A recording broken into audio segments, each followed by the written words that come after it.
Vamos a hacer un debate sobre México después de las reformas estructurales.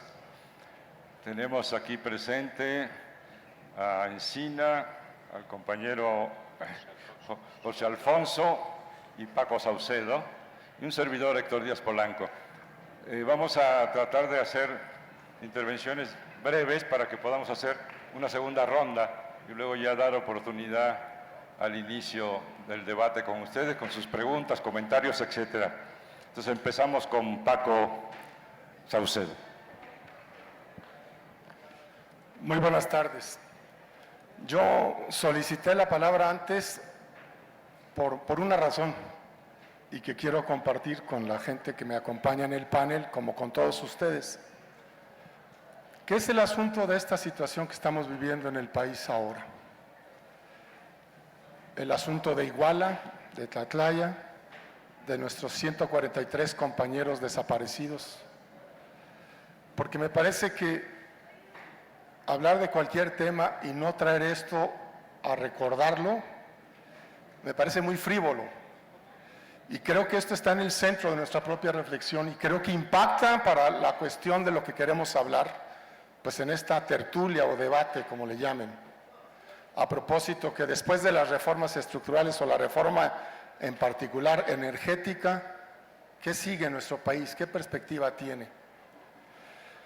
Y quiero señalar esto porque no solamente estamos viviendo una tragedia en México o una situación lacerante, despreciable y perversa, y podemos pensar todos los adjetivos que queramos y todos valen y a lo mejor se quedan chicos,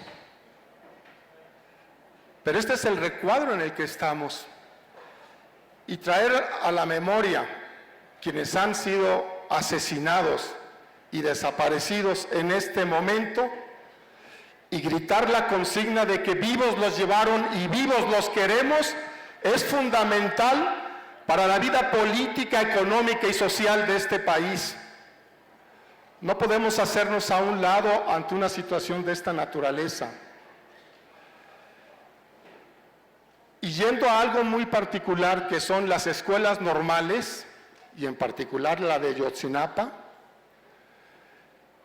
yo creo que deberíamos de levantar la demanda de que todas las escuelas normales rurales de este país deben de ser sustancialmente financiadas por el gobierno federal como una obligación de Estado ante la educación de los normalistas campesinos de este país. Y aprovechemos la presencia de Alejandro Encinas como senador, porque este es el tiempo de la discusión del presupuesto de egresos. Yo sé que esto no entra en el Senado, pero sí en la cuestión del Congreso. Hace poco yo veía un video sobre cómo es que trabajan los normalistas de Ayotzinapa y ante la falta de presupuesto que los tienen castigados desde hace muchos años, que les han venido estigmatizando, hay que reconocer que ahí se están formando jóvenes para ser maestros en el campo mexicano con una pedagogía y un método que es fundamental para la enseñanza y el aprendizaje de conocimientos importantes en el país. Hay una pedagogía de acercamiento con la realidad que están viviendo estos maestros en su formación, y es el acompañamiento a las comunidades de las que ellos vienen para seguir alimentando la posibilidad de un desarrollo autónomo, independiente y sobre todo buscando el bien vivir de sus comunidades. Y entonces yo creo que esto es lo que hay que traer a reflexión en este momento, una partida presupuestal sustancial para todas las normales rurales de México y nada de que dejemos que vayan a desaparecer, cueste lo que cueste. Muchas gracias.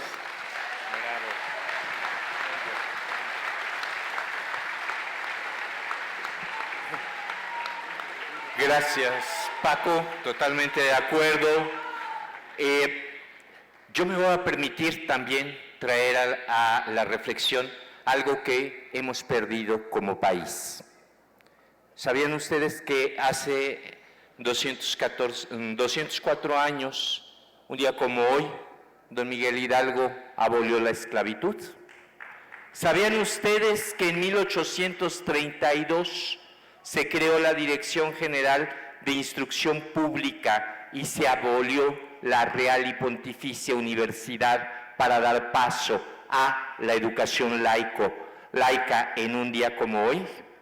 Que en 1914 el Congreso del Estado de Veracruz decretó la primera ley laboral de este país en un día como hoy, que en 1920, un 19 de octubre, murió John Reed, el autor de México Insurgente, que en 1967 falleció don Ángel María Garibay Quintana, un gran erudito y un impulsor y promotor de las culturas, sobre todo de la náhuatl, y que en 1970 este país perdió al defensor de los derechos económicos, sociales y culturales del pueblo mexicano, don Lázaro Cárdenas del Río.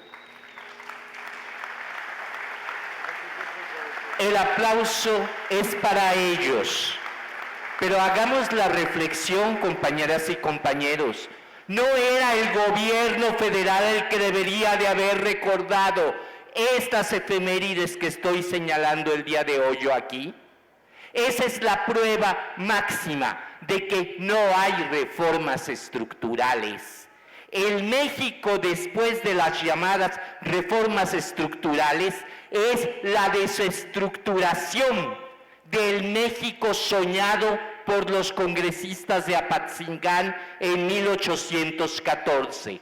Este 22 de octubre se cumplirán 200 años en que en situaciones por demás difíciles, un grupo de mexicanos idealistas se congregaron para emitir una constitución que sabían que no iba a aplicarse, pero que sentían que era necesario expresar para poder conformar la independencia y el nacimiento de la República. Por ello, el México después de las reformas estructurales, para mí, es la desestructuración de la República Mexicana en pos de su integración subordinada a la nación, the nation, aquella figura que desde 1824 el presidente estadounidense Monroe dijo claramente: América para los americanos. México hoy forma parte de esa unidad geopolítica que ellos llaman the nation, que está conformado por Canadá, Estados Unidos y nuestro país. Y a las pruebas me remito.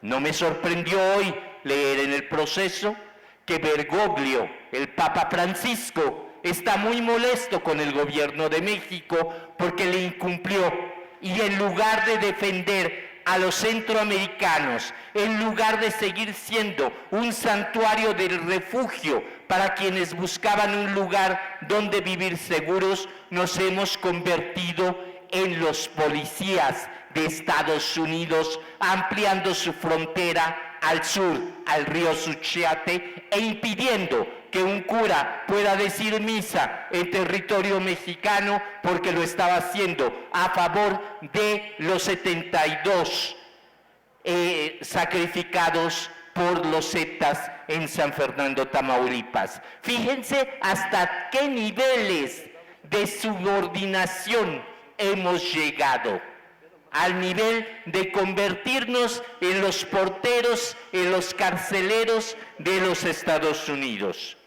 Reforma laboral, ¿de qué nos ha servido?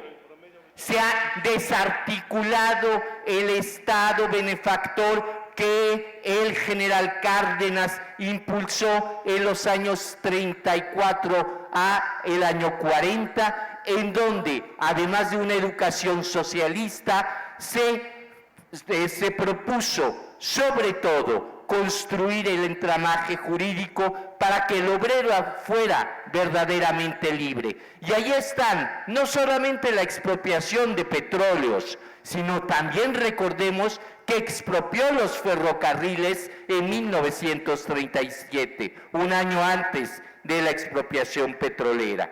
De reforma política, ¿qué me dice? Con todo el respeto, yo admiro y reconozco la incansable labor del senador Encinas, quien me consta defendió como nadie el principio de la no reelección. ¿Y qué tenemos ahora? Como reforma política, la reelección del narcoestado, la reelección de los narcogobernantes como una posibilidad ya real, efectiva y eficiente. Tocante a esta reforma educativa, Paco Saucedo ya lo dijo claramente, no es una reforma educativa. A los chicos del Politécnico, ¿qué les movió? El simple hecho de saber que en lugar de tener una licenciatura, de terminar una carrera como ingenieros, iban a acabar como técnicos, porque eso es lo que necesita el mercado transnacional, necesita mano de obra barata y por eso no quieren tampoco a las normales rurales, porque según ellos son nidos de guerrilleros, son nidos de revolucionarios. Que no se hagan tontos, por favor, son nidos de justicia social, son nidos de donde sale lo mejor y el apostolado del educador, aquel que sabe que tal vez no va a tener dinero para poder comer, dinero para poder vivir, pero que se enrola sabiendo que la educación es, como lo decía el doctor Mora en 1833, un día como hoy, es un derecho republicano que le asiste a todo ciudadano, el instruirse. La reforma fiscal, ¿qué me dicen de ella? La reforma fiscal lo único que ha generado es mayor pobreza, mayores situaciones de beneficio para los ricos. La reforma de telecomunicaciones es la consagración de la dictadura de la telecracia, el duopolio que sigue operando y que seguirá enajenando y destruyendo aquello que la educación construye en el día. Ellos lo destruyen a lo largo de toda su programación. Sobre telecomunicaciones, ¿cómo podemos hablar de algún avance en las reformas si una tuitera es asesinada por el crimen organizado en Tamaulipas?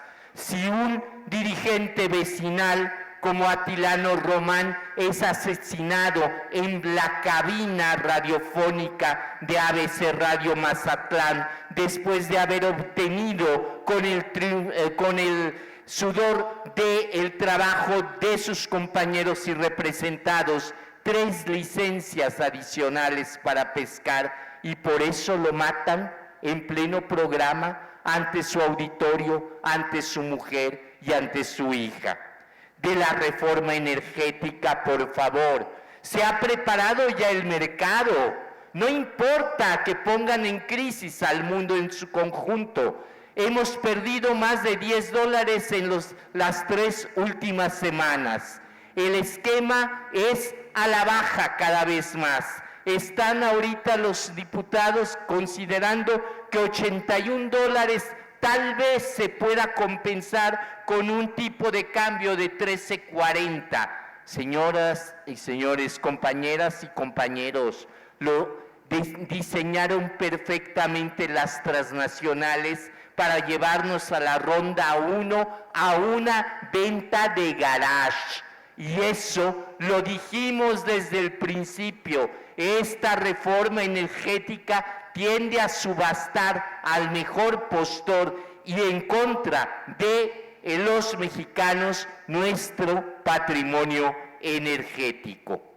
Y yo dejaría aquí para que en la segunda ronda podamos platicar sobre la desarticulación de la patria, de su historia y de nuestras raíces. Gracias.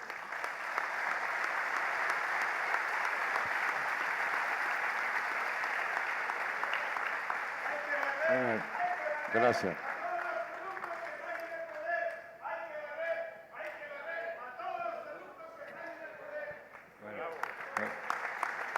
Gracias, Paco, y gracias, José Antonio. Me toca hacer, José Alfonso, perdón, mi primera intervención. Me gustaría hacer un contexto de lo que está pasando a la luz del punto de partida.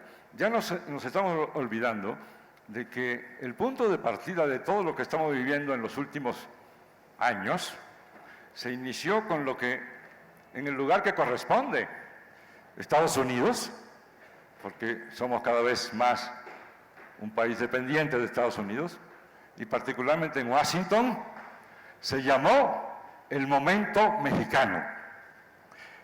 Era el momento en que Peña Nieto y sus asociados, según la visión norteamericana, entraba en una etapa de grandes transformaciones, por supuesto, en interés del proyecto norteamericano. No hay que olvidarlo, hay que recordarlo una y otra vez, que en este país solo hay un proyecto en marcha.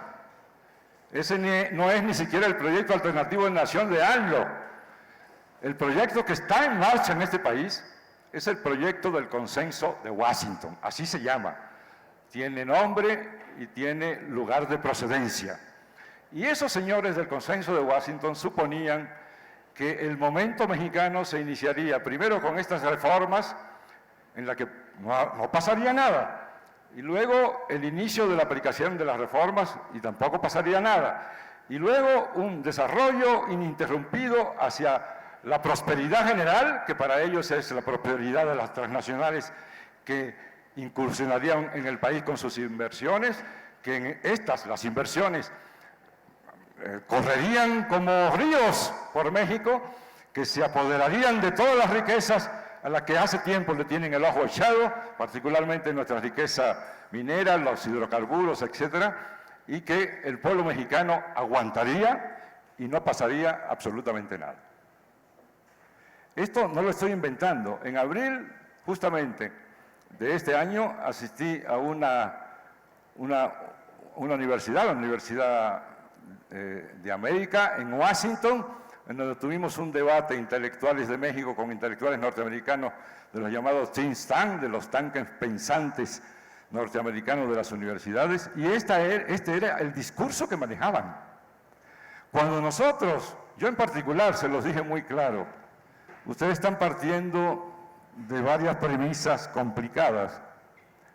La primera es que realmente están suponiendo que ya llegamos al fin de la historia, es decir, que no hay acontecimientos políticos y sociales.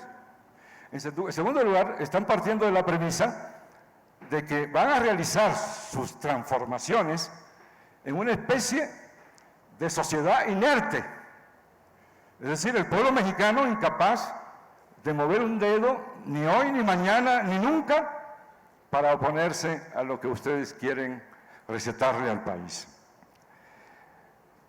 La respuesta fue: se va a hacer, se hará contra viento y marea, y en efecto no va a pasar absolutamente nada. Estamos viendo las consecuencias. Se hicieron las famosas reformas en su aspecto legal, la laboral, la educativa, la fiscal, la energética, etcétera, las que se han mencionado aquí. Y el escenario en unos meses de ese momento de México se ha transformado prácticamente en su contrario. Tenemos una situación en donde prácticamente ninguna de las reformas, con la excepción de la reforma fiscal y hacendaria, que pudieron aplicarla por decreto contra los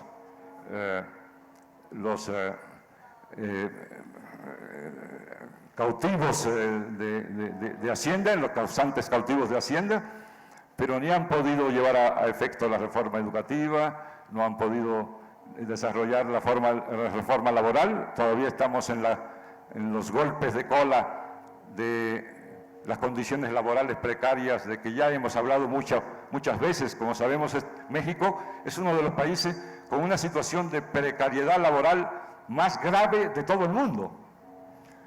No solo en términos de salario, sino en condiciones de trabajo, en horarios, en jornadas laborales, etcétera, etcétera. El país está entrando en una situación de estancamiento económico cada vez más graves. Cuando inició el gobierno de Peña Nieto, se decía por parte de los jilgueros de la prensa, todo caminará rápidamente en la dirección de una economía de nuevo en crecimiento, tendremos empleo de nuevo en crecimiento y tendremos consumo en crecimiento. El consumo está estancado, eso lo saben muy bien los que están en el sector secundario del comercio. La gente no compra porque no tienen con qué comprar, así que está estancado el sector secundario de comercio, la producción industrial estancada, el sector de producción estancado, está ayudando un poco el sector primario de producción agrícola, pero no tardará en caer de nuevo en el estancamiento.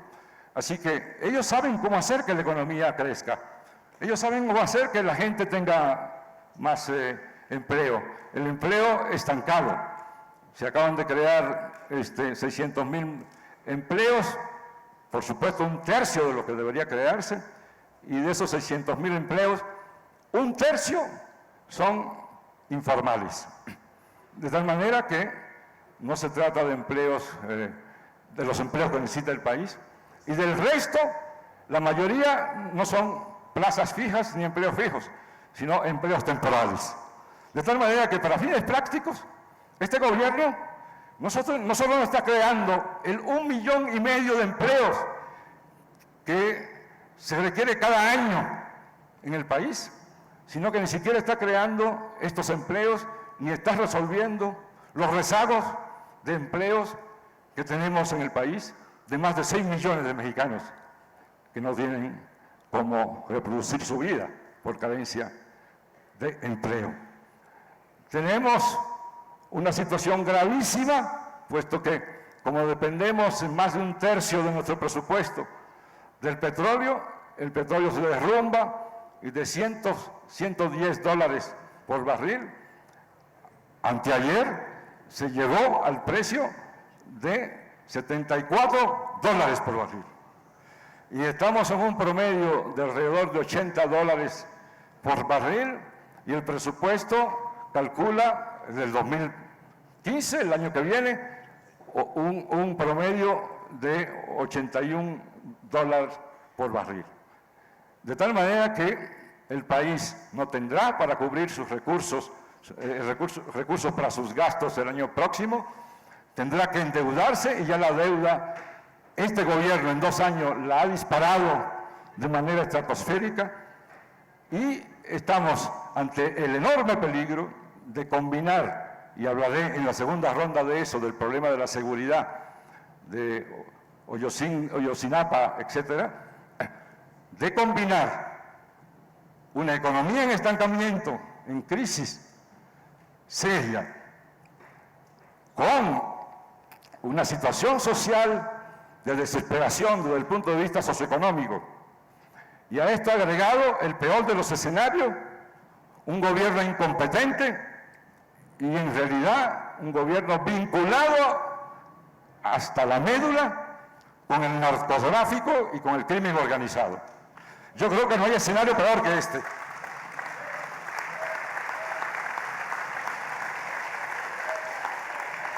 Y es a esto a lo que tenemos que en México dar respuesta.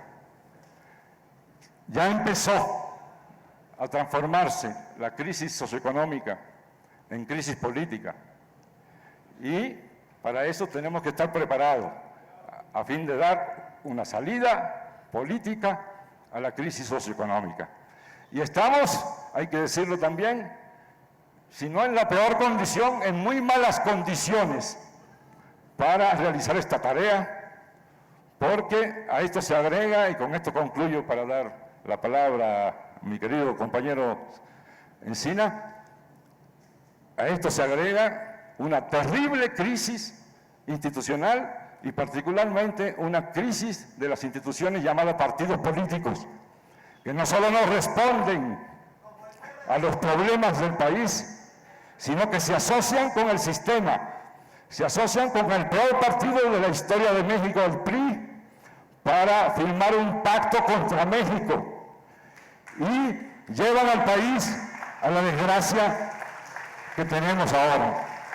Quiero concluir esta parte diciendo esto, ya lo dije por la red, ni en 100 años los partidos que se asociaron con el PRI en el pacto, en el llamado Pacto por México, ni en 100 años pagarán el daño que le han hecho a México.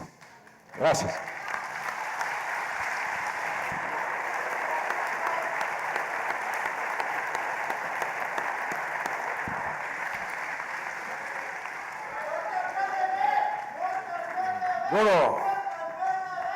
Bueno, muy buenas tardes tengan todas y todos ustedes. Yo en primer lugar quiero agradecerle a Paco Ignacio Taibo II la invitación a participar en esta mesa redonda con compañeros entrañables con quienes hemos compartido muchas experiencias, con Héctor Díaz Polanco, con Alfonso Suárez del Real, con Francisco Saucedo, y hacerlo en este foro, el Foro José Revueltas, que justamente este año cumple 100 años de su nacimiento. Y Revueltas, sin lugar a dudas, es uno de esos mexicanos universales, no solamente por su obra literaria, por sus ensayos políticos, por sus poemas, también por sus análisis sobre el amor, sobre la relación entre padres e hijos, sino fundamentalmente porque fue siempre un hombre de ideas, un hombre indoblegable, que nunca se inclinó ante el poder, nunca se doblegó y que es un ejemplo que deberíamos de seguir no solamente todos los políticos, no solamente la gente de izquierda, sino las mexicanas y los mexicanos que queremos este país. ¿Cuánta falta nos hace hoy José Revueltas, mucho José Revueltas, para enfrentar el terrible escenario que vive nuestro país y al cual no podemos acostumbrarnos, no podemos aceptar y mucho menos rendirnos? Yo por eso retomo primero lo que señalaba Francisco Saucedo. No solamente nuestra solidaridad y nuestra condena a los hechos de barbarie y de terror en Iguala contra estudiantes humildes de la Escuela Normal Rural de Ayotzinapa, sino en primer lugar la exigencia de que los presenten a los 43 muchachos con vida y que de inmediato Ángel Aguirre renuncie a la gubernatura del Estado.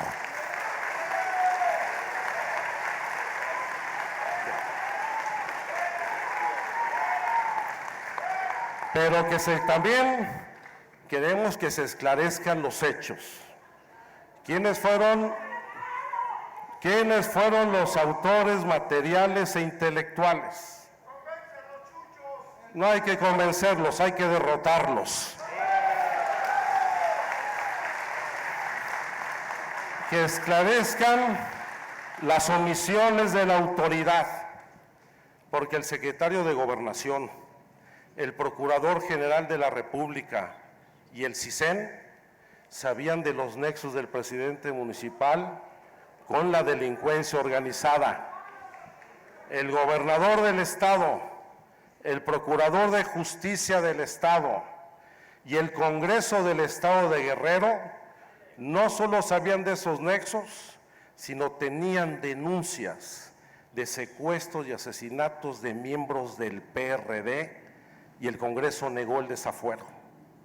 Y que se deslinden las responsabilidades de los dirigentes del PRD, quienes no solamente toleraron esas prácticas, sino permitieron que ese presidente municipal y su esposa financiara a dirigentes y corrientes del PRD para acceder a la dirección del PRD en el estado de Guerrero.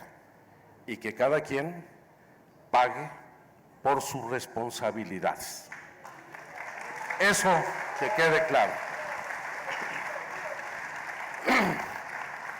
En segundo lugar, hablando del tema que nos han convocado, ¿qué sigue después de estas reformas estructurales? Yo creo que lo que sigue es una verdadera disputa por la nación. Como nunca antes, necesitamos de la organización de todas las mexicanas y mexicanos para recuperar el país que nos quieren robar.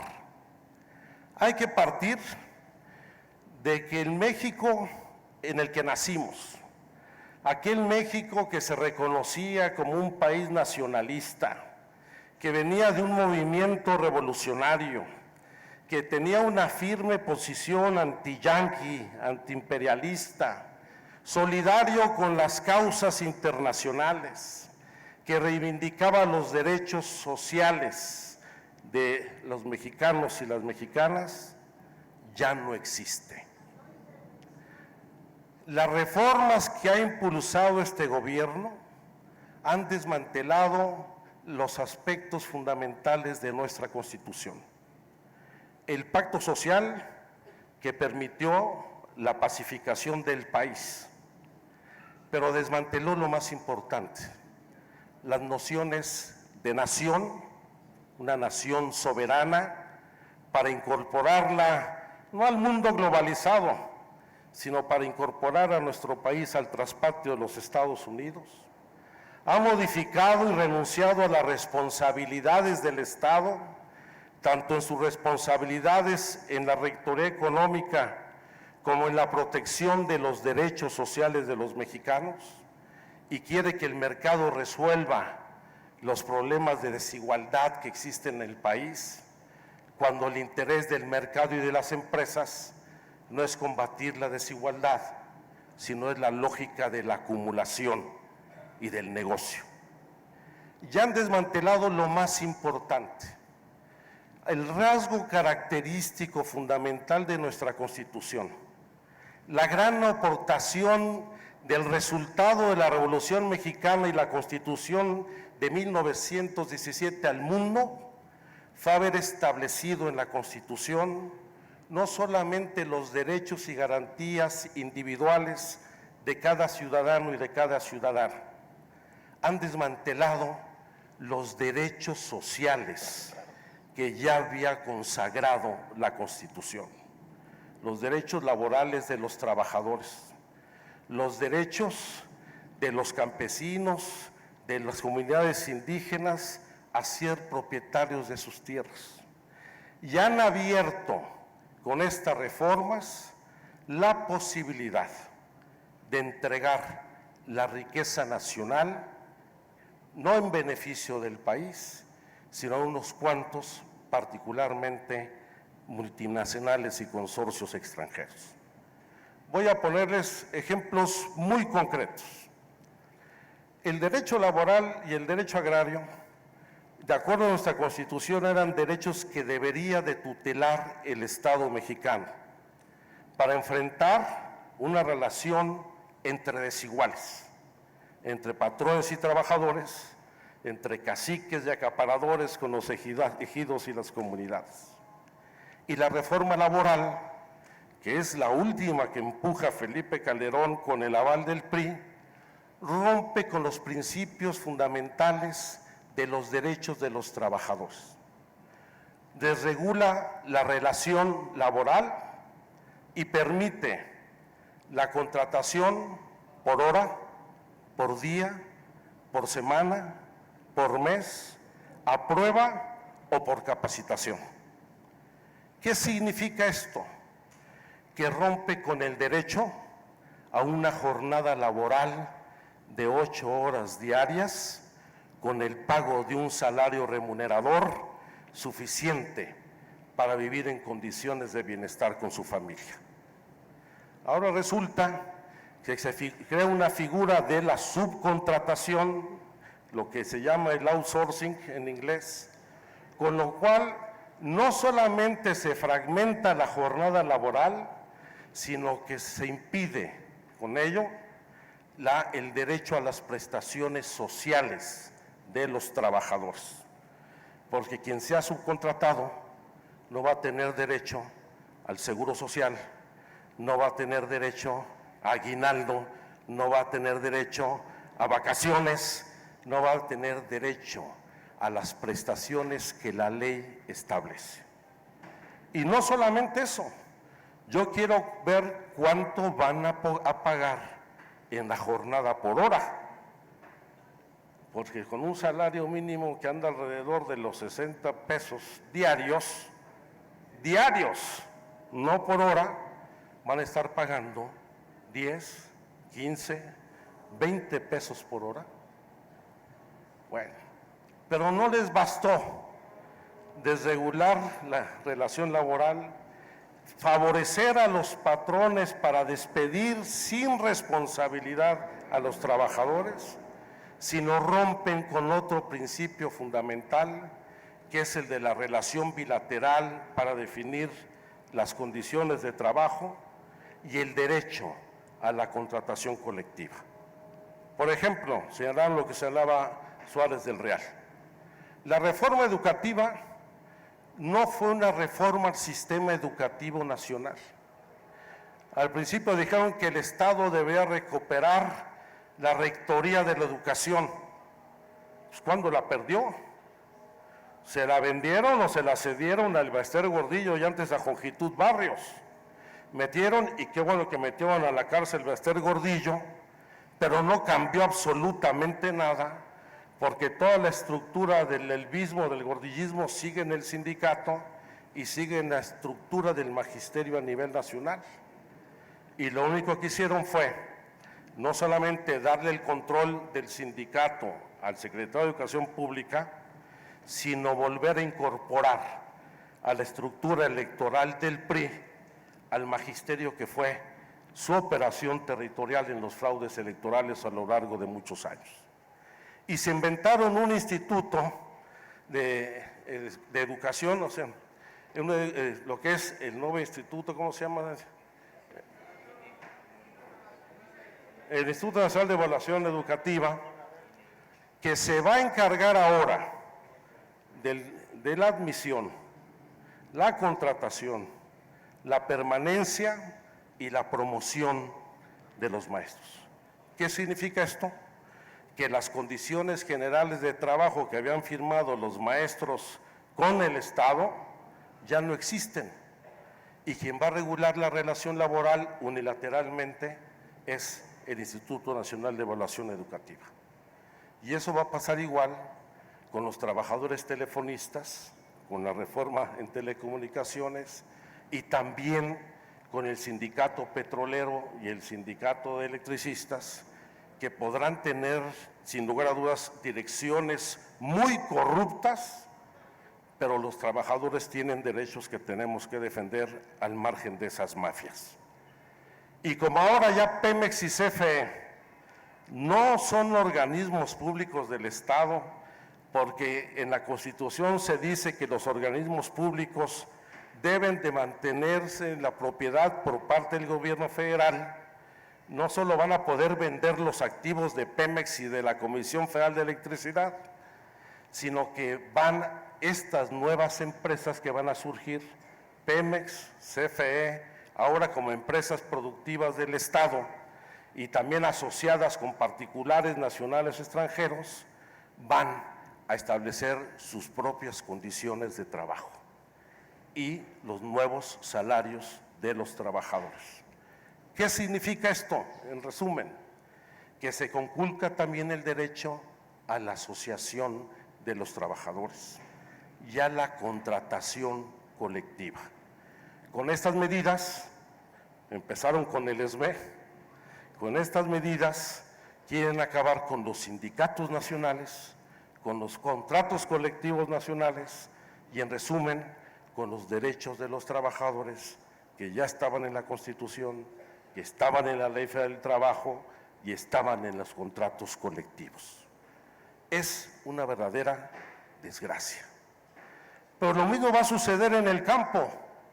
Como la reforma de 92 al 27 constitucional no lo redituó como pensaban un proceso de privatización de los ejidos. Hay más ejidos hoy que en 1992, paradójicamente. Muchos de ellos en arrendamiento, eso tenemos que asumirlo, pero manteniendo la propiedad de los ejidos. En la reforma energética se inventaron varios conceptos. Primero, modificaron la Constitución para eliminar el carácter estratégico de la explotación de hidrocarburos y la electricidad. ¿En qué parte del mundo un país renuncia a asumir como un aspecto estratégico para su desarrollo el manejo de sus energéticos? Solo en México. Pero no solamente eso, porque ahora, al momento de ceder todo el diseño y las políticas de explotación de hidrocarburos y generación de electricidad, México está renunciando no solamente a su seguridad energética, sino está poniendo en manos de extranjeros la generación de la energía, de la electricidad, de las gasolinas, del gas que necesita el país para el desarrollo. Y en todos los países del mundo no solamente son áreas estratégicas, sino son áreas que se consideran de seguridad nacional. Y esto es una renuncia a nuestra soberanía. Pero no les bastó solamente decir que dejaban de ser actividades estratégicas, áreas estratégicas reservadas solamente a la explotación por el Estado, sino dijeron que esas actividades iban a considerarse de utilidad pública.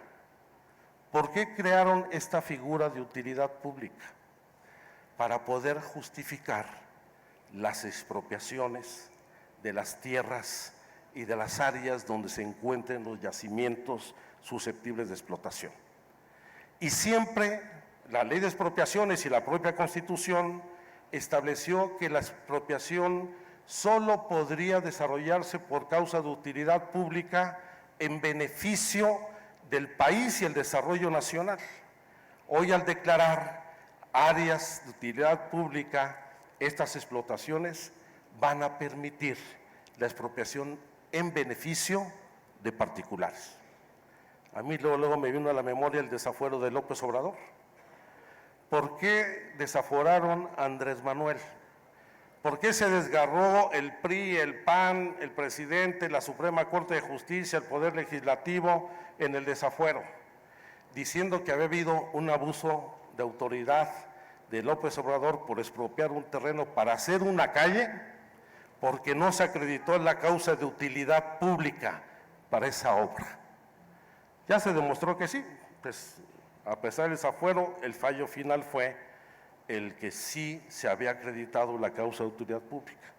Ahora, la causa de utilidad pública es para que las empresas petroleras extranjeras, las empresas eléctricas españolas, vengan a las tierras de los mexicanos a hacer negocio a costa del patrimonio de los mexicanos. Y ahí quitaron de la ley energética la figura de expropiación, pero no la quitaron de la ley agraria, que en el artículo 6 establece la posibilidad de expropiación por la causa de utilidad pública, ni la ley de expropiaciones. Pero además inventaron cosas nuevas que resultan absurdas.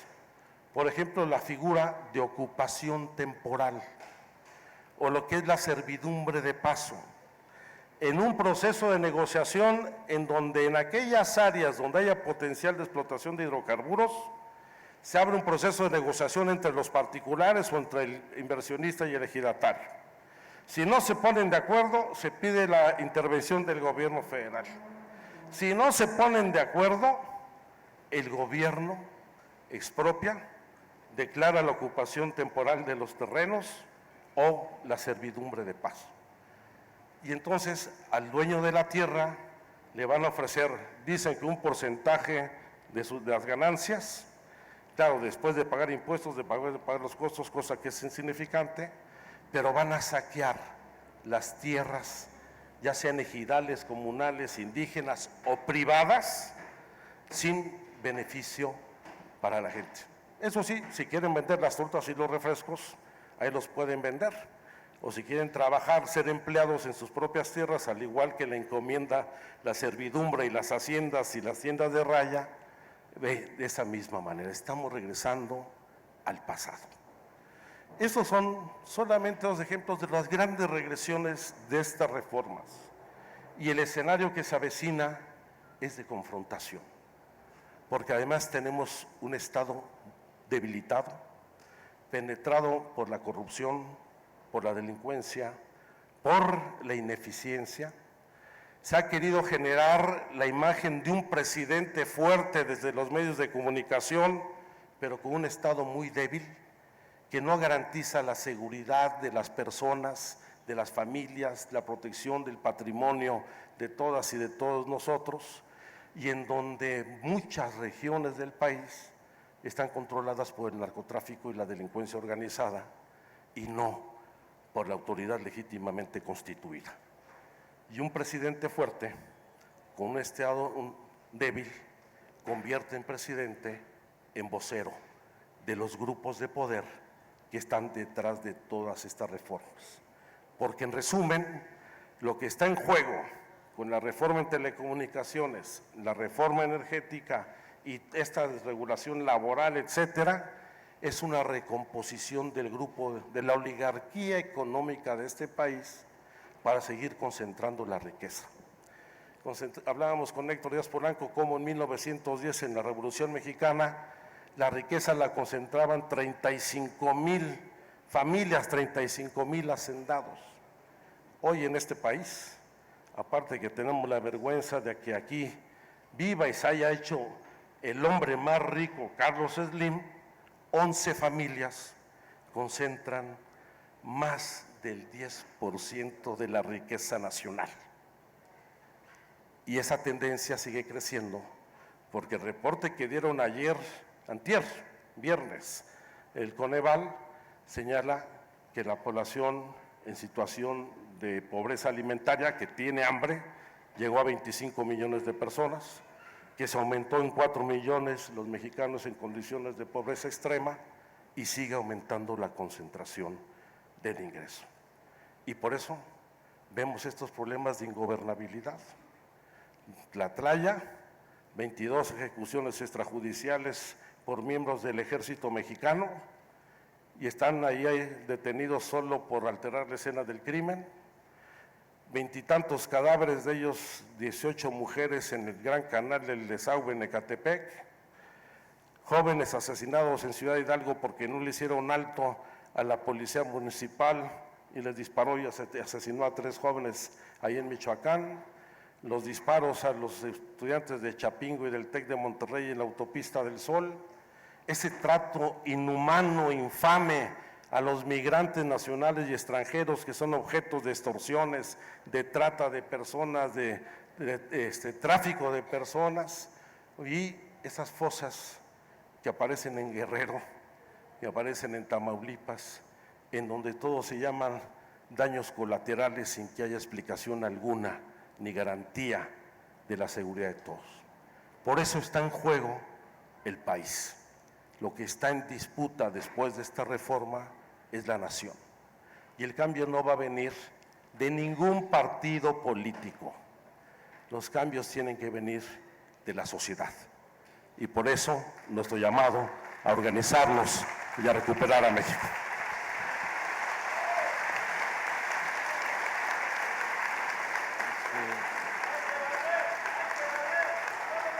Vamos a tratar de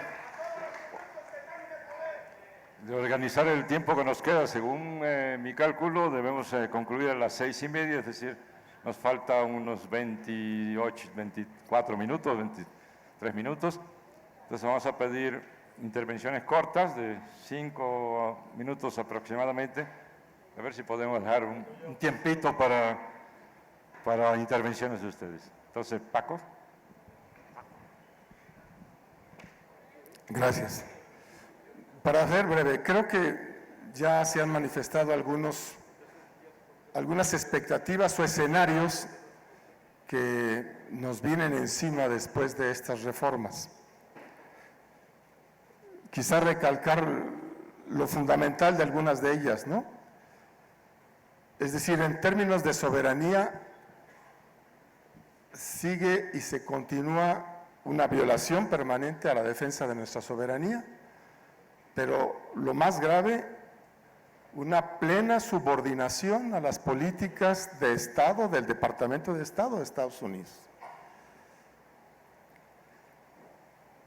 Hay aquí un texto que a lo mejor ya muchos conocen, de un subsecretario de Estado de Estados Unidos en 1924, Robert Lessing, que decía en una frase que México, más o menos es así, no es textual, pero México es un país extraordinariamente fácil de controlar, dice él. Basta con controlar un solo hombre, el presidente de la República, y no se trata de hacer una guerra para hacer tiros y matar gente, porque eso va a generar muchas broncas. No, lo que hay que hacer es invitarlos a formarse en nuestras universidades, a que se hagan al modo americano de vida, y después eventualmente llegarán a ser los presidentes de la República. 1924, Robert Lessing, subsecretario de Estado de Estados Unidos. Creo que es una frase que resume plenamente lo que estamos viviendo. Es decir, hubo quien definía desde Estados Unidos cómo subordinar a este país. Evidentemente, en el terreno social y económico, una desigualdad profunda, más allá de lo que hoy ya es México como uno de los países más desiguales del mundo y de América Latina. Es decir, la concentración se va a dar mucho más, ya lo decían, y la pobreza y la miseria se va a reproducir. Y eso va a ser muy doloroso, ya está siendo muy doloroso. Hay un dato que es del INEGI, el 60% de la población económicamente activa en México, es decir, la población en edad productiva, está en el trabajo informal, en la economía informal. Está señalando la tragedia de la crisis económica de nuestro país. El modelo económico no tiene futuro. Por más que lo quieran barnizar, cada vez es peor los resultados que ellos mismos tienen que aceptar. Esto de la baja del petróleo es algo que no lo habían previsto, pues, ¿no? O sea, están dando pero están dando las nalgas sin saber por dónde, mano, ¿no? Es ridículo. O sea, quienes están al frente del poder se niegan a sí mismos en lo que son. Todo el mundo nos burlamos de Peña Nieto porque es un irredento lector, ¿no? No sabe leer ni conoce leer. Pero miren, es lo mínimo, ¿no? Están plenamente subordinados a lo que les diga Estados Unidos. Ellos son los que mandatan. Es más, el que hayan dado la cara tan tarde por el asunto de Iguala, que cada vez se están enredando más y se los va a llevar, es un asunto que les explotó porque internacionalmente criticaron al gobierno mexicano. Porque no se pueden esconder las cosas que estamos viviendo y sufriendo. Bueno, la economía mexicana no se ve que vaya a salir. Yo creo que está en un quiebre total. Y en este quiebre se están llevando al país entero. Es decir, es la cuestión del sistema, de la totalidad, ¿no? En un asunto tan sensible como la economía, no tienen datos positivos que ofrecer. Y el deterioro de toda la vida social, cultural, política, pues va en ello, eso es lo que nos está sucediendo. Cuando crean la institución del INE, después del IFE, tenemos que decir, el IFE había sido la institución construida por la sociedad movilizada en una perspectiva de transición democrática. Eso lo construimos juntos, mucha gente movilizada en el país, queriendo hacer de la vida política algo mucho más coherente. Y más temprano que tarde se nos deterioró. Y ahora no tienen madre, le ponen un cambio de letra, INE, y ellos mismos mandan a hacer una encuesta, y que mucha credibilidad, porque hay muchas instituciones educativas, y te dicen que el 75% de la población de este país no cree ni en su prójimo, es decir, ni en su propia familia. Esto es una cuestión claramente de ruptura social muy profunda. No puede ser un dato tan sencillo. Ya no tenemos credibilidad entre nosotros mismos, los niveles de confianza están profundamente deteriorados. Es decir, la sociedad va en camino a un deterioro y una precariedad total. Y eso es lo que tenemos que detener. Entonces la pregunta aquí es, ¿qué hacemos? ¿Qué hay que hacer ante este panorama? Ya decía hace rato Héctor que a nivel de las instituciones, desde el punto de vista político, yo diría el régimen político está en una crisis o va entrando en una crisis que va a ser muy complicada de detener. Alejandro señalaba, esto no lo van a hacer los partidos. Una visión propositiva que valga la pena como proyecto lo tiene que construir la sociedad organizada. Y a eso estamos llamados. Esto no es tan sencillo, pero eso es lo que tenemos que hacer.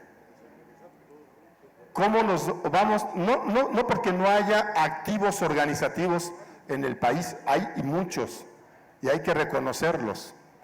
Pero nuestro reto, nuestro desafío es cómo incorporamos a la sociedad no organizada a un proceso organizativo, yo le llamaría también educativo, que va a poner en tela de juicio lo que llamamos la Constitución, ya sea para restituirla o reformarla o hacer otra.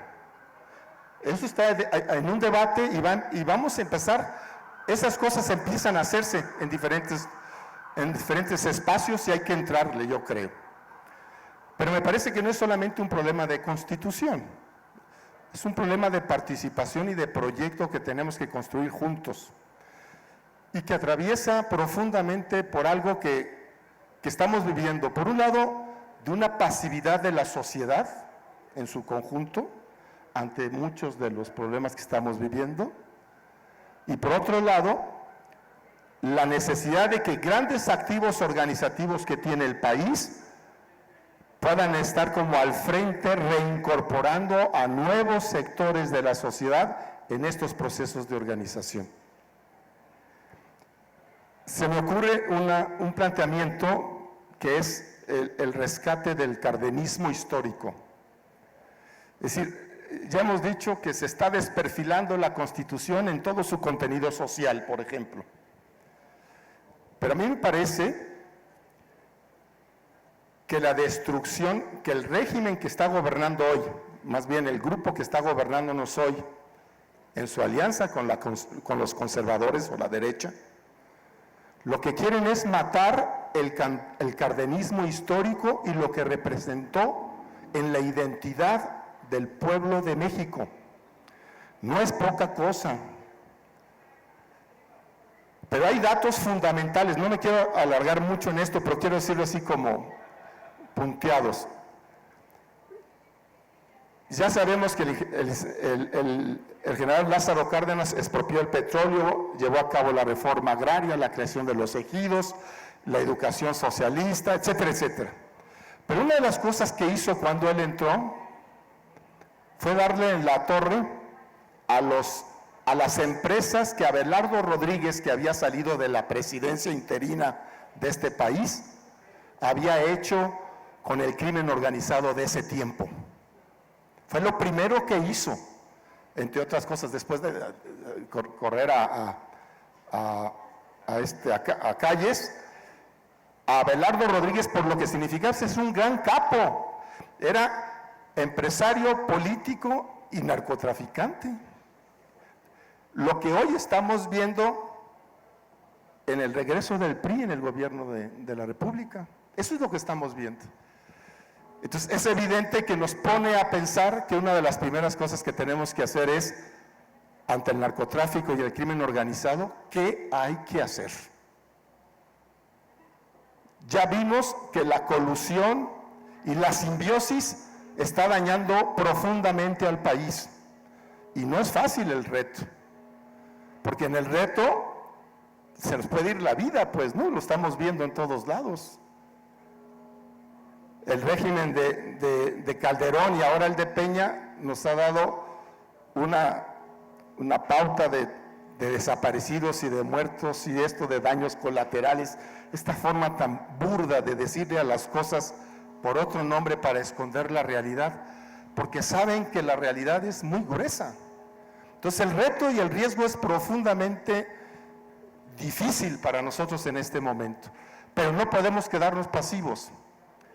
Yo hace rato hablaba de los compañeros de Ayotzinapa, y hay que decir que ellos se están movilizando y está generando una movilización a nivel nacional, como decía Alejandro, no solamente solidaria, sino comprometida con ellos. Y de ahí pueden irse construyendo nuevas pautas de acción. De hecho, ya las están haciendo, están dando a conocer por dónde se van a movilizar, rebasando completamente las instancias o instituciones de este país porque no tienen credibilidad.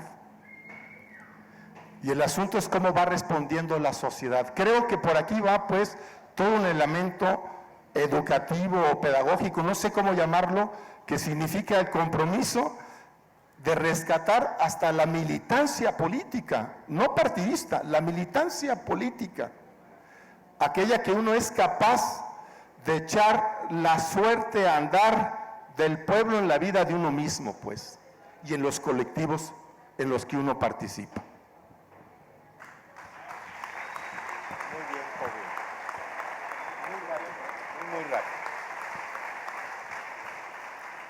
Bien, yo quisiera ser como muy breve. Y yo diría lo siguiente: ante la usurpación de la ignorancia, una ausencia de ideología, de cultura, de ruta política, de programa de gobierno, nos ha llevado a una situación tal que ha generado algo impensable para el antiguo régimen. Tenemos pueblo atacado, Ayotzinapa, Tlayalpa, etcétera, etcétera, todo lo que Alejandro ha dicho. Lo voy a decir con mucha responsabilidad y con la consecuencia que ello conlleva: un ejército agraviado, porque ellos están agraviados porque se sienten abandonados por su comandante supremo.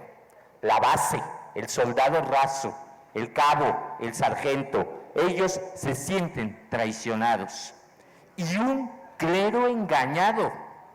O sea, están creando por su ignorancia una ecuación muy compleja en donde solamente nosotros, el pueblo de donde dimana la soberanía nacional que perfiló Morelos en Sentimientos de la Nación y plasmó la Constitución de Apatzingán de 1814, ahí está la solución. No olvidarnos que la soberanía dimana del pueblo, no es del gobernante. El soberano era antaño aquel que se sentaba en Palacio Virreinal o aquel que se sentaba en el Palacio del Escorial.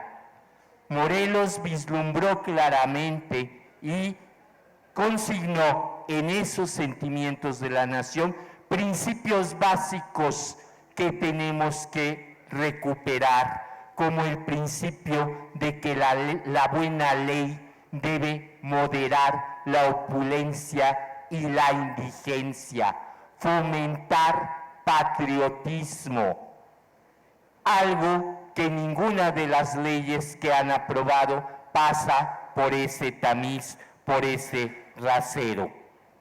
A 200 años de Apatzingán, El México después de las reformas es la república desarticulada.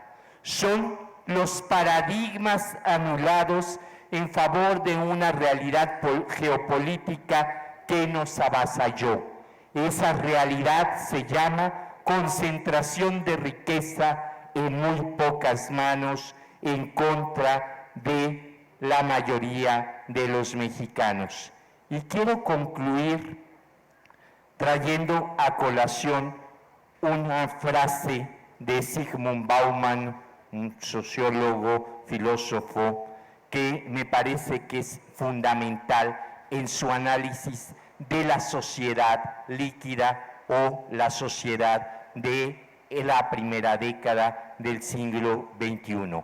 Dice Bauman, la función del Estado social es preservar la solidaridad humana e impedir que desaparezcan los sentimientos de responsabilidad ética. Y eso es lo que nos han desarticulado.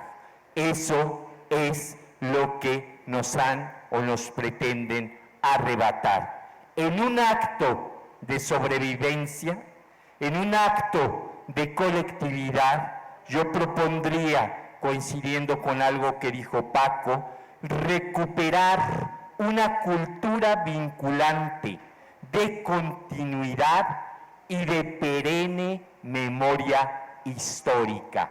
Si perdemos nuestra historia, si perdemos nuestra cultura, entonces sí hemos perdido la esencia fundamental de nuestro colectivo como seres mexicanos. Gracias.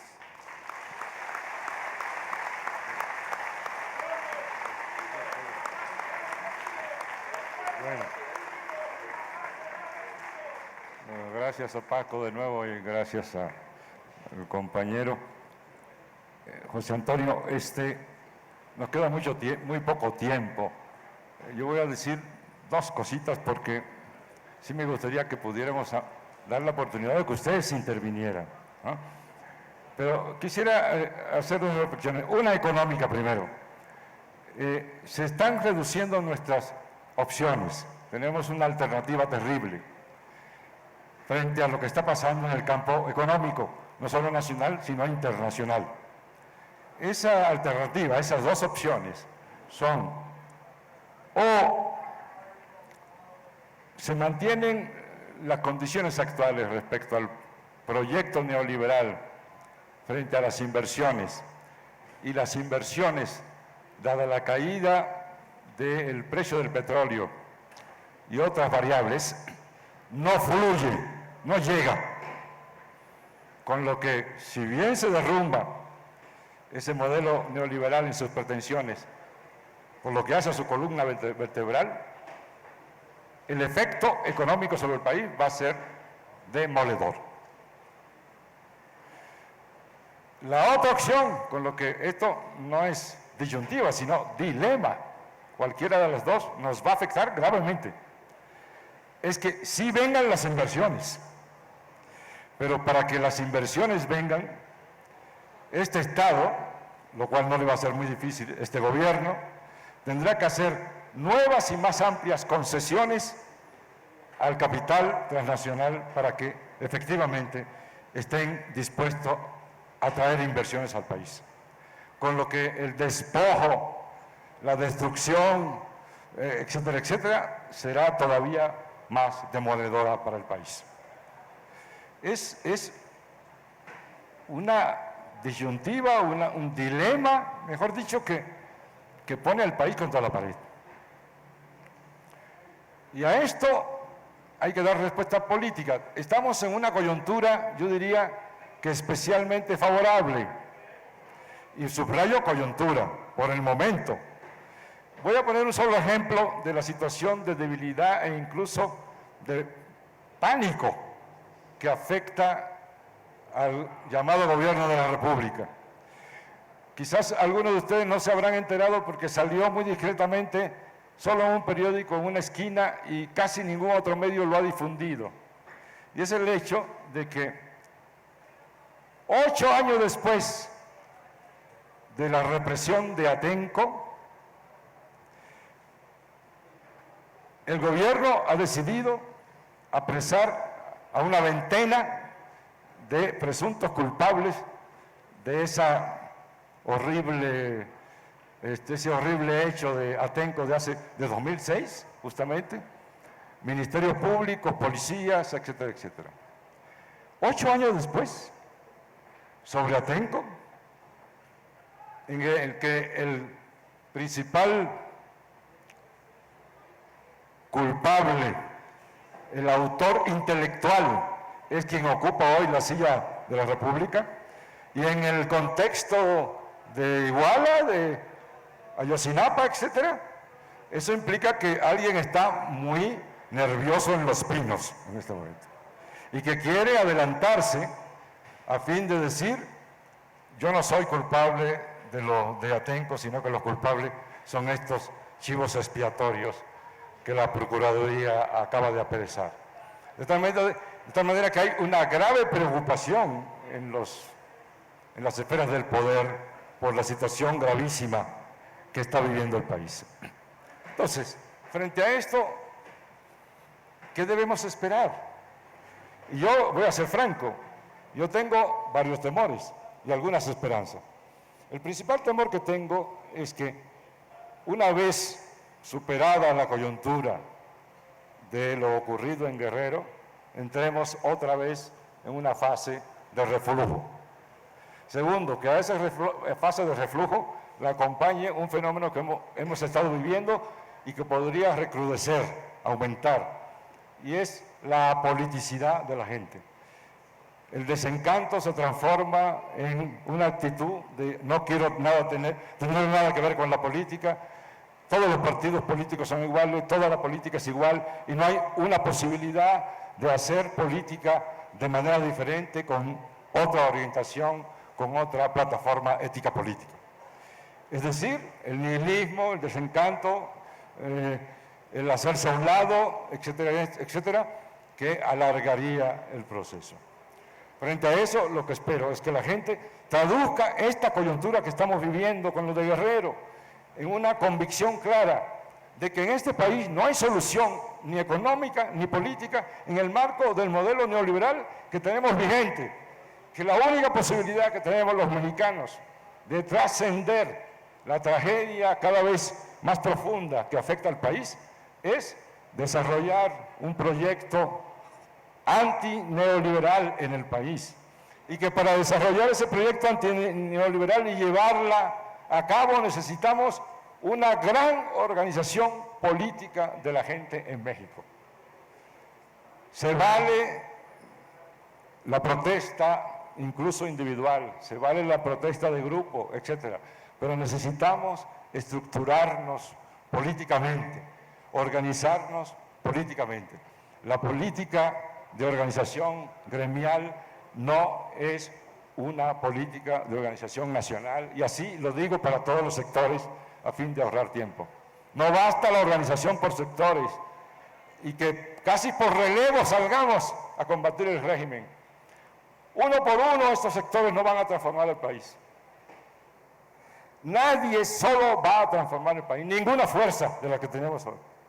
Necesitamos construir una gran unidad política nacional alrededor de un proyecto, para empezar, antineoliberal, que reconstruya el país, refunde el Estado y establezca nuevas condiciones para un pacto social que cree democracia y justicia en el país.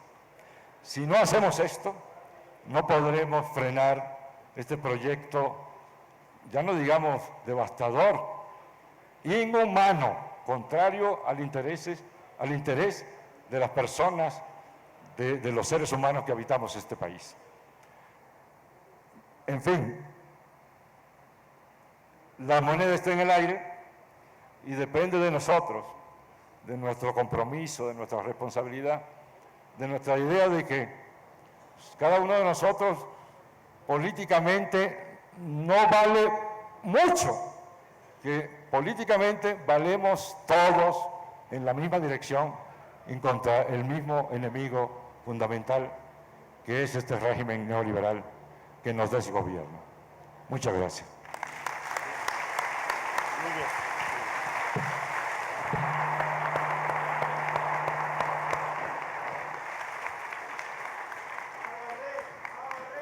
Pues yo quisiera concluir con dos ideas, porque ya en la primera intervención abusé mucho de su tiempo y el de mis compañeros, pero que creo que sintetizan en gran medida lo que es el contenido de estas reformas y los objetivos y el propósito que se ha planteado la clase gobernante y el grupo en el poder. Uno es que acompañando estas reformas ha venido construyéndose un proceso de centralización política. Desde las reformas a la Ley Orgánica de Administración Pública, donde se crearon 2 supersecretarías, la Secretaría de Gobernación, que por primera vez cuenta con un brazo represivo, que es la Gendarmería Nacional. Nunca habíamos tenido en nuestro país que la autoridad responsable de la política y de lo que eso es el gobierno interior contara con un cuerpo represivo, y junto con las tareas de gobierno interior y seguridad pública se le entrega las tareas de seguridad y de inteligencia nacional. O sea, tiene el diálogo, tiene el espionaje y tiene el cuerpo represivo. Y el otro es la Secretaría de Hacienda. La Secretaría de Hacienda se le da tal nivel de atribuciones que ahora programa, presupuesta, recauda, distribuye, fiscaliza y autoriza la deuda de los estados y municipios. Y en un país donde 31 de las 32 entidades federativas dependen de las participaciones federales, la sumisión de los gobiernos locales y los mecanismos de control son muy firmes. La única entidad cuyo mayor número de ingresos son recursos propios es el Distrito Federal. Pues aquí, esa sí es la joya de la corona. Aquí hemos tenido hasta el 60% de los ingresos como ingresos propios, mientras estados como Guerrero, Michoacán, Oaxaca y otros dependen hasta el 98% de sus ingresos de las participaciones federales. Y mientras no haya autonomía financiera, no va a haber autonomía política. Y esta idea de la centralización viene acompañada de una lógica de gobierno distinta a la que habíamos enfrentado en gobiernos priistas anteriores. Este es un priismo distinto al priismo tradicional, que son igual de corruptos, que son igual de autoritarios, que tienen un gran oficio para el control político y para corromper. Pues es un proyecto que viene construyéndose a lo largo de muchas décadas desde el Estado de México. Estos sí los conozco ahora sí que desde chiquitos, aunque claro, no desde Isidro Fabela. Hay que recordar que este grupo que empieza con la llegada de Isidro Fabela al Estado de México llega después del asesinato de un gobernador, el gobernador Zárate Albarrán, que en aquellos momentos previos al surgimiento del PRI formaba parte de un partido socialista de la izquierda de lo que era en aquel momento el PNR. Y al momento en que llega al gobierno Isidro Fabela, un agente que mientras fue del servicio diplomático fue muy prestigiado, se trae como secretario de Finanzas a Alfredo del Mazo, el primero, porque ya vamos en el tercero de la dinastía. Y en esta secretaría empiezan a construir una forma de gobierno para darle legitimidad a Isidro Fabela, que no cumplía con los requisitos de elegibilidad para ser gobernador. Y empezaron los cañonazos de 50,000 pesos a los diputados locales y de 10,000 pesos a los presidentes municipales para que se reconociera a Isidro Fabela como gobernador.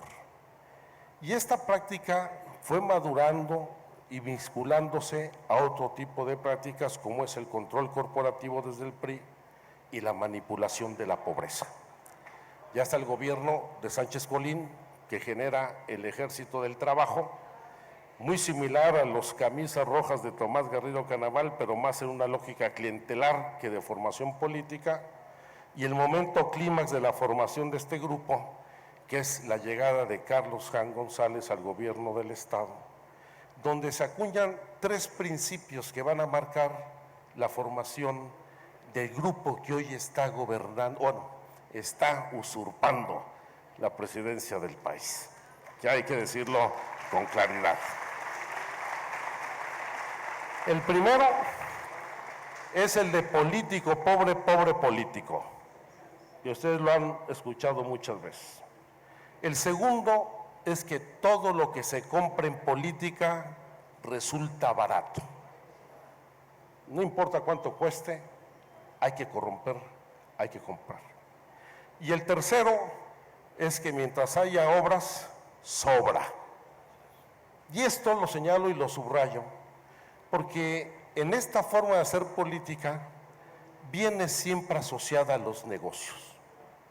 Es una fórmula de perversión de política, negocios, clientela electoral, cooptación de la oposición y manipulación del más pobre.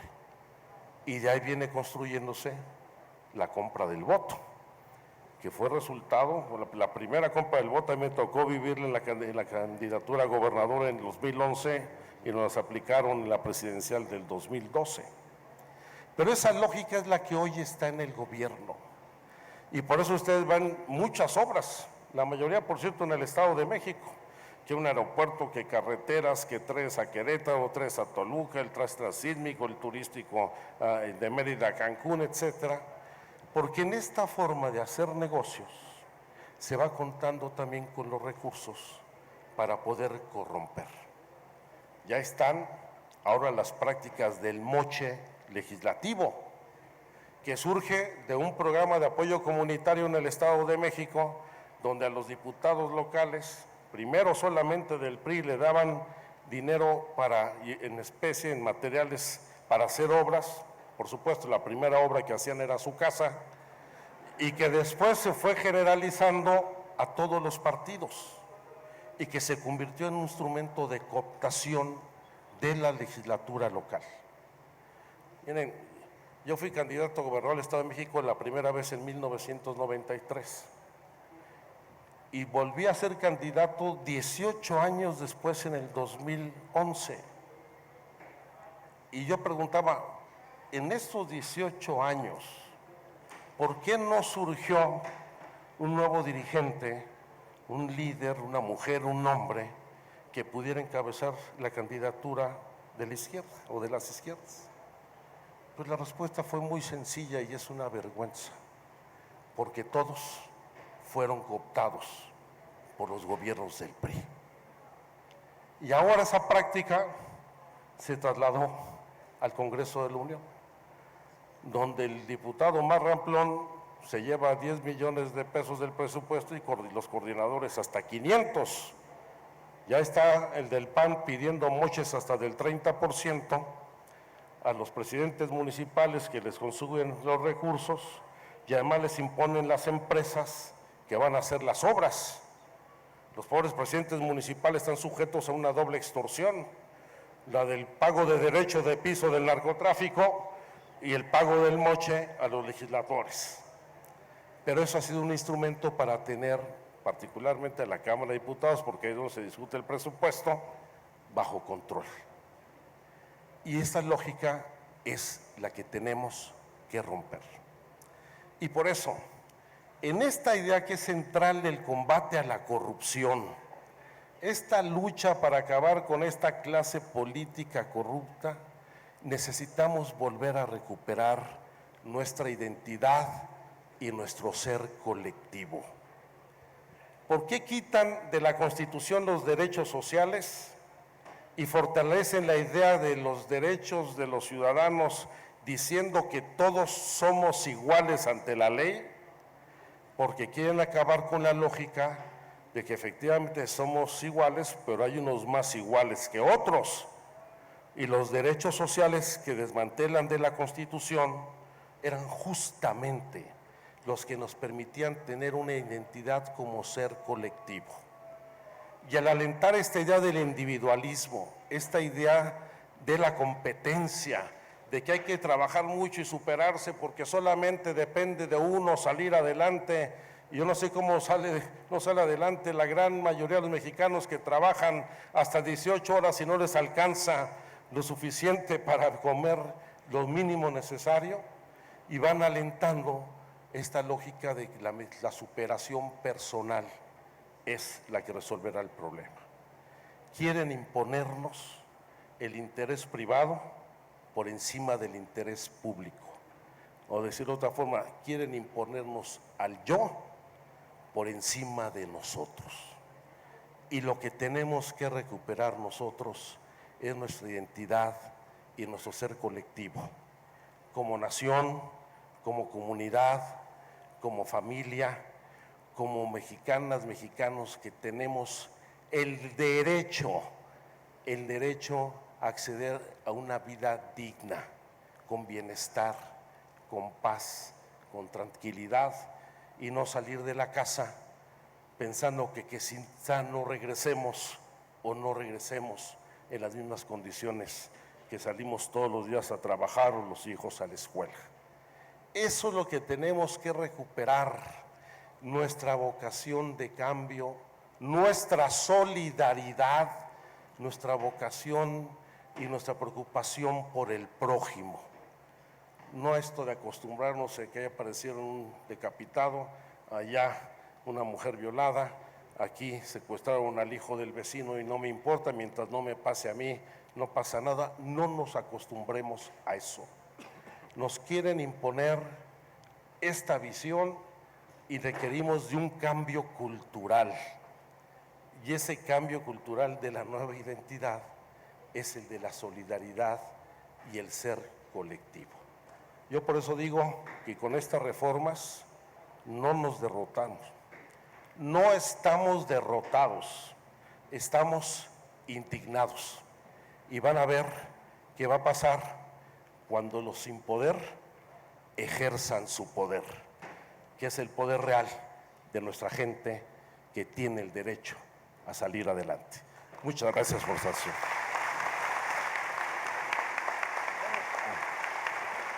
Bueno, gracias a todos por la asistencia. Tenemos que cortar. Solo proponerles que nos llevemos un trabajo colectivo, y es exigir al gobierno, a los partidos políticos y particularmente al PRD, que ya renuncie el gobernador de Guerrero, Ángel Aguirre.